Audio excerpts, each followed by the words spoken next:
Hey guys, welcome to the channel and welcome to fairly sunny St Bart's Airfield. This is the Britain-Norman Trilander. It has yet to be released from Microsoft Flight Simulator. It is by the developer Black Box Simulation and should be available towards the end of this month. It is work in progress. It is pre-release. It may not be representative of the final product, so bear with me and bear with any little faults that you may find. Hopefully they'll be fixed prior to the release. We're going to take this airplane from this airfield over to Sabah. I cannot pronounce the actual name of the airport, but the island is Sabah, the world's shortest commercial runway in the world, 1,312 feet long. That may be a factor later because this aircraft needs around 900 feet for a landing roll or 1,400 feet if you make the approach from 50 feet over the threshold. With this aircraft you get many liveries, you get many types. It's the Mark III, but you get the short nose version, you get the long nose version, with passengers, and you get the freight version. So lots of aircraft for your money and lots of different liveries. And you can see that Joey is included for all those that know Joey. And welcome to the flight deck, the cockpit of the Trilander. Nicely represented, no digital instruments. There is a GPS for you, there is an autopilot, but the rest is fairly default for any other general aviation aircraft, apart from the fact you've got 3 engines and therefore most instruments are in triplicate when it comes to the engines. The only critique I'd have about this area is I've been spoiled by other aircraft and I would like to see higher resolution textures, a bit more emphasis on PBR material so you get some wear and tear and some authenticity behind the age of this aircraft. First things first, put the parking brake on. You're going to scan around the cockpit and make sure everything is off before putting the battery master switch to on. You can then switch the radio on if you wish to get clearance. That switch doesn't appear to be working at the moment, but you can switch it on via the GPS, gain your clearance, but before start you'll need to switch it off. Of course you don't have to switch it off. This is a simulator. It is recommended in the pilot operating handbook to switch it off to avoid overspiking the systems when you start the engine.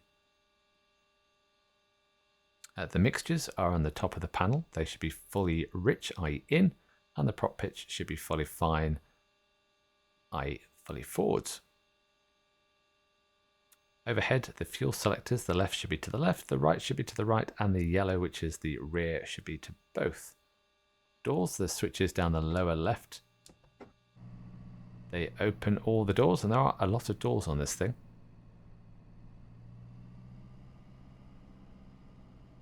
Looks pretty good, but make sure the doors are all closed. You can then make sure the chocks are pulled. I don't think there are any chocks modelled on this at the moment. Request pushback as required, then you're ready for start.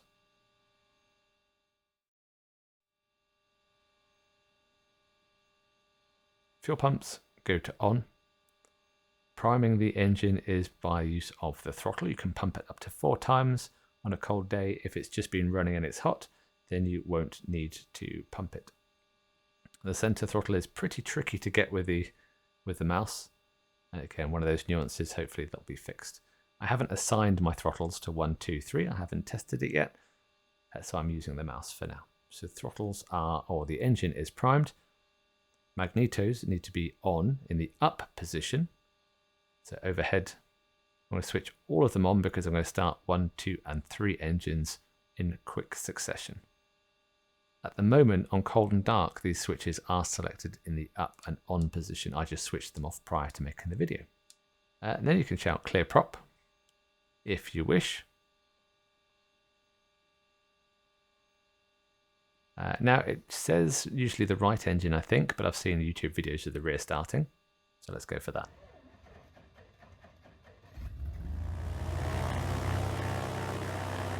Pretty loud, shut the window. And you can start all the other engines in turn. Press and hold until it starts.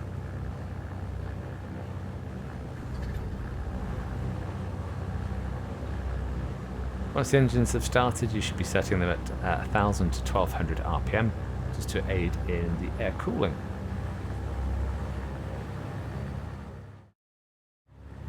Into the after start checks. Fuel pumps can come off.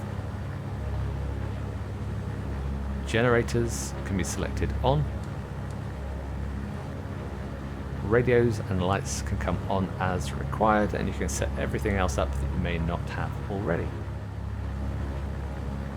So this is the lighting switches, the white switches. And you can remove the yoke if you wish. Blue switches are anti-ice, white switches for lighting, and the red for electrics, which is neat and tidy.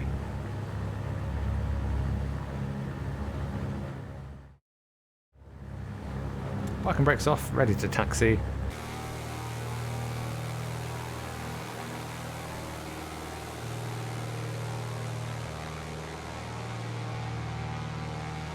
Turning circle, it can pretty much turn on one of its wheels. Not sure why my system is lagging. I'll probably make a couple of apologies for that as we do this sortie. It's such an unusual looking aircraft. I mean, look how long that fuselage is.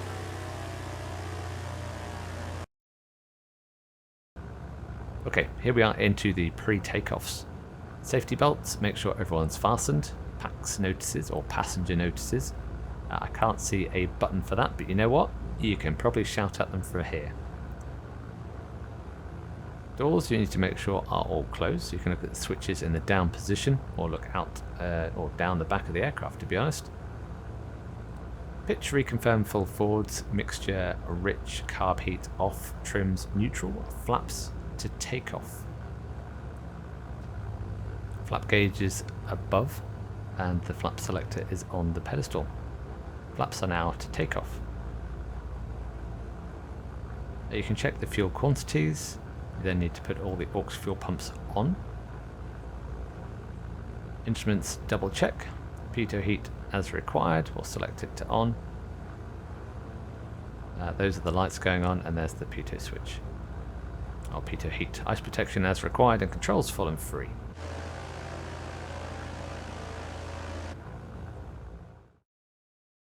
Now we are ready for takeoff. Now I'm not entirely sure what the rotate seat or the takeoff speed is for this aircraft. Couldn't quite figure it out from the handbook, so I'm going to guess with a stall speed of about 60 knots, I'm going to go for about a 70-75 knot rotate. And then we climb away at 80 knots, which is the best climb gradient.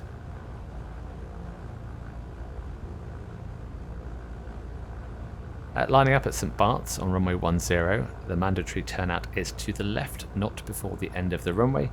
Of course, you've got that big mountain, well, let's call it a hill, in the 12 o'clock. Takeoff on the toe brakes, checking the temperatures, pressures, etc. And rolling. I'm taking off with full fuel weight, which is probably unnecessary. Max takeoff weight is 10,000 pounds.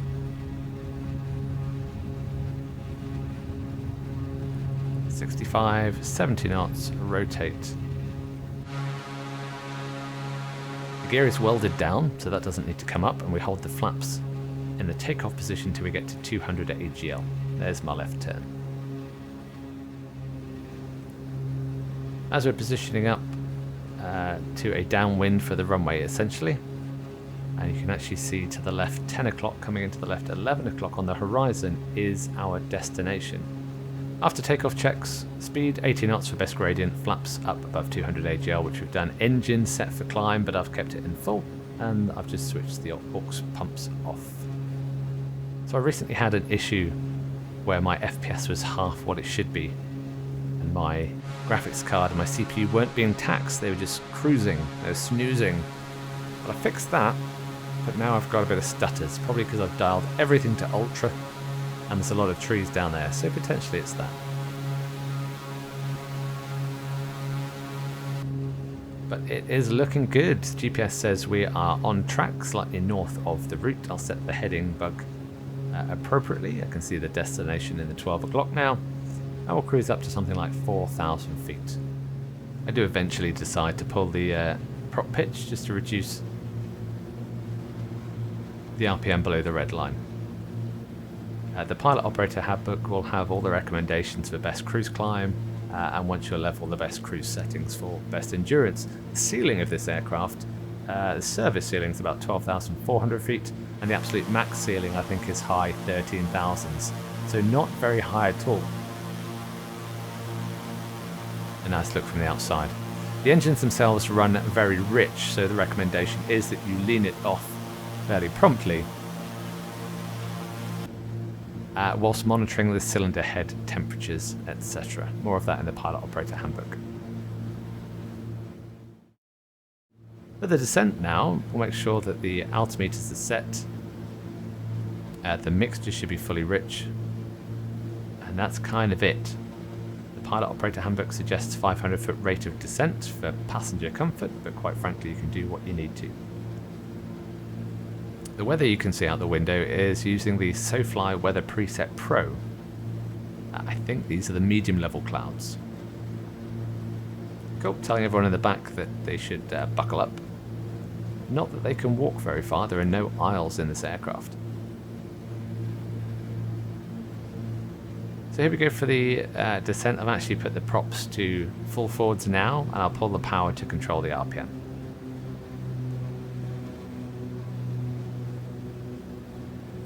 Here I am putting the fuel pumps on a little bit early. You should do that prior to landing, of course, but I'll probably forget.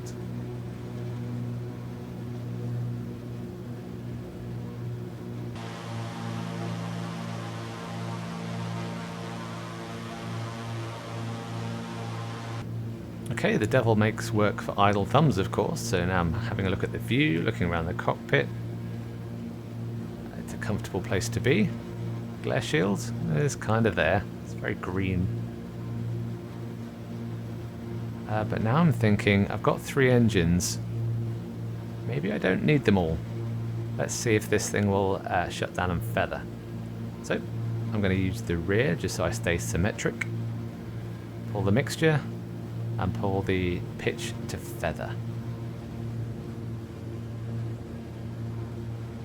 I wanted to test to see if it actually would stop spinning. There you go.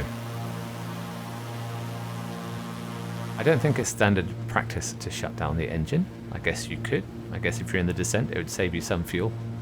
But to restart it, put the pitch back to fine, or put the mixture back in, and then for good measure I press the start button. And she's back. Simple as.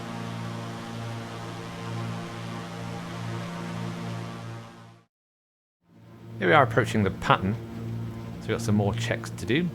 Circuit speed is generally 113 knots. If you want to cruise slow speed at 90 knots, it suggests that you select 2400 RPM, 90 knots, and flaps to takeoff. So here we go, flaps are to takeoff, and we're cruising inbound to the approach to a very, very small strip. So again, threshold speed I'm not entirely sure of. It says in the manual to approach at 80 knots, which I will do. Other checks, let's go flaps takeoff, brakes off, mixture rich, carb heat off, prop pitch full forwards, hawk pumps have already switched on, harness secure, and PAX notice. So flaps are now full, decelerating to approach speed. Now this stall for 9,000 pounds all up weight with flaps down is 55 knots, so I'm going for about 70 knots for my threshold speed. And this is my second ever approach to this airfield of this aircraft.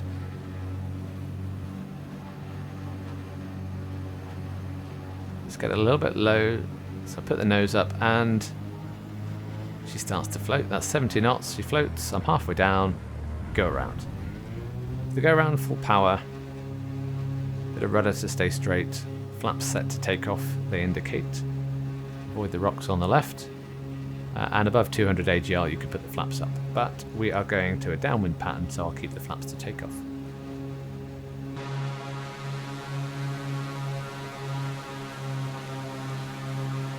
I promise you my system is not a potato. I'm using an RTX 3070 and a i7 10700K, so you'd think it'd be good enough.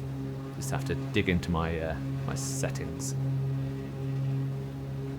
Okay, right hand base, more of an oval pattern, because if you've seen my channel you know I'm a military aviator at heart. Always important to check your position as you go around the turn, and then you can tighten it up if you need to. Speed 90 knots. Flaps are going to come down and indicate. Approach speed 80 knots and then threshold speed about 70. So this time I keep my approach a little steeper and a little bit more consistent. If it was ground effect that made me float, that is a fantastic simulation, but I haven't been up to date on all the dynamics that are implemented, so it's probably just my poor pilotage on that previous approach. About 75 knots here. Third attempt at landing. Probably have to answer some questions, probably landed a little short, but that will do for me. Of course, it is a larger aircraft, so if you're used to small general aviation aeroplanes, then you do have to get used to that slightly different picture when you come into touchdown. But like I say, this was about 10 knot headwind, more than able to get it down, and I actually got a takeoff as well with about 30% fuel with 10 knot headwind going down the ramp.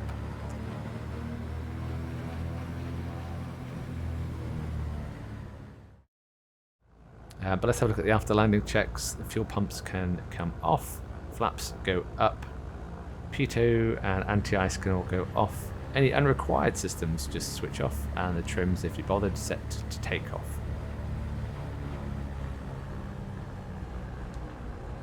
Probably don't want to switch that off because that's got my radios. And here we are, welcome. A little bit stuttery, but taxiing in. This is a nice little airfield.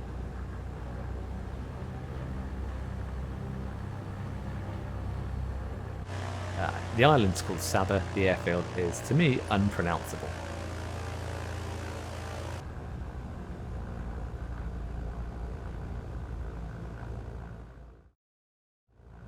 Finally, the shutdown checks. So RPM you should set, set park and brake on, RPM to 1000. You should be waiting for temperature drops. You can check the magnetos for dead cut if you wish. And then the only other thing left to do is to pull the mixtures.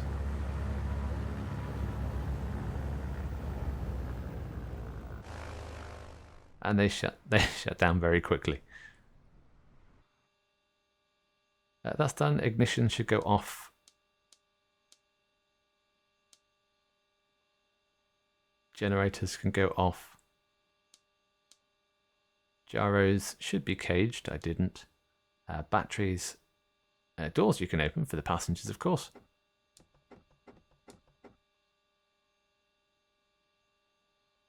Batteries off.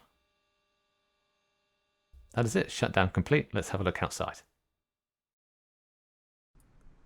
I'm not sure how much this will be on sale for. Their Islander is available on their website for about 25 euros. So I'd expect this to be somewhere similar to 25 euros. The perks, the bonuses, I like the different variants you can get. I like the amount of liveries that come with it. I like the fact it is an unusual aeroplane. It's a break from the norm that you normally get on Microsoft Flight Sim. Downsides, the cockpit texturing could be improved, but it's a decent representation of the aircraft, and the performance seems fairly accurate. I enjoyed flying it. I'll be flying it again. So I hope this review was useful. I hope the checklist becomes useful. Remember the links in the description below. But until the next time, take care, fly safe, and have fun.